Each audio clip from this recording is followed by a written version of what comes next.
Shalom Aleichem, Malachei Hasharet, An early Shabbat Shalom from beautiful Scottsdale, Arizona here on this Friday morning at Congregation Beth Tefillah. Friends, you may have heard of the story of the intellectual, the businessman, and the rabbi who went a plane ride. And all of a sudden, in the middle of their plane ride, the engines failed. The problem was that there were only 2 parachutes for the 3 men on the plane. So they started to argue, well, who should take those 2 parachutes? One will inevitably die. The wisest man, the one who thought that he was indeed the intellectual, the cleverest, he said to the rabbi and the businessman, I need this parachute. The world needs my wisdom. He grabs it, jumps out of the plane, and the rabbi and the businessman now left with just 1 parachute. The businessman says to the rabbi, you know what, rabbi, you take the sole parachute, I'll sacrifice my life. I think the world needs you more than it needs me. The rabbi looks at the sole parachute that he's left, and he tells the businessman, don't you worry, we will both be saved. You know why? Because the guy who thought he was the cleverest man on earth, he took my talit, he took my prayer shawl. Friends, I'm reminded of the story because of the main theme at the beginning of this week's portion, Behaalotecha, in which God instructs Aaron to go and light up the menorah, to light up this world, whether it is with his wisdom, as this cleverest man in that anecdote thought, or whether it is indeed with the light of the menorah, that as the Midrash puts it, when it was lit in the first temple in Jerusalem, that light miraculously lit up the entire city of Jerusalem, and the city of Jerusalem then carried its light to the rest of the world. But it's interesting to note the exact instruction of how God commanded Moses to build this menorah that Aaron had to light each and every day. In the times of the tabernacle, and later on the high priest had to light each and every day. In the times of the first temple and the second temple, and please God, the high priest will have to light each and every day in the times of the third temple with the coming of Mashiach speedily. Because when God commanded Moses to build this menorah, he asked him to build it miksha, in other words, made of 1 piece. Now it doesn't take a genius to figure out that a menorah it's almost impossible for it to be built with just 1 piece. The menorah itself, as you know, has 7 candelabras. It would be much easier to make a menorah out of 7 different pieces. Why this commandment? Why command Moses to do something that seemed, at least at first, impossible, to build a menorah just of 1 piece? And the answer, my friends, I think speaks to one of the great secrets of life, especially as we are experiencing upheaval, uprising, and this continued unknown, both from the coronavirus these days and of course from the social riots that America here is experiencing the past week or so since the horrific murder of George Floyd. Why did God command Moses to make the menorah of 1 piece? Because God was saying to Moses that if we, each and every human being, if we wish to be a menorah, if we wish to illuminate our lights upon the world, if we wish to be a source of inspiration to all those around us, then we too have to be made of 1 piece. What does this mean?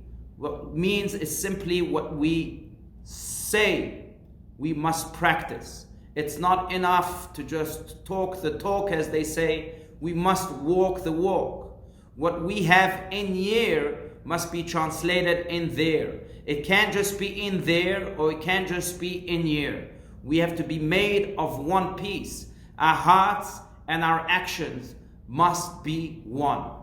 I'm reminded of the powerful story of Rabbi Menachem Mendel Futerfas, one of the great Hasidic Jews of this past generation, who suffered in the Gulag for many years just for preaching Judaism and Torah in the times of the Soviet Union.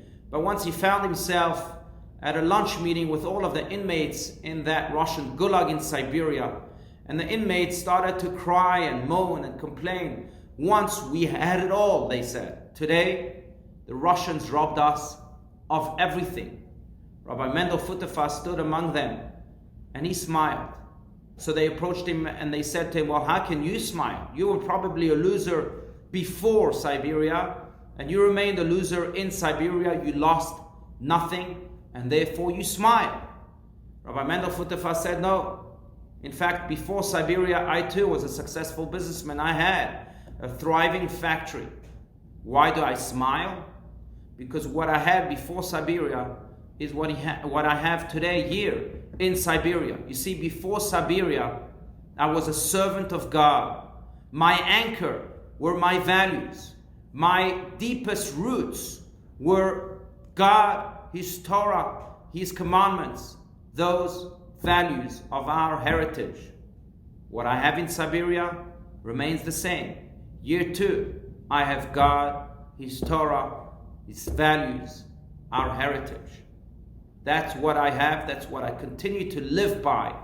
And therefore really nothing has changed. I am one with my deeper self. I am one with my soul. I am one with my God. And therefore I smile.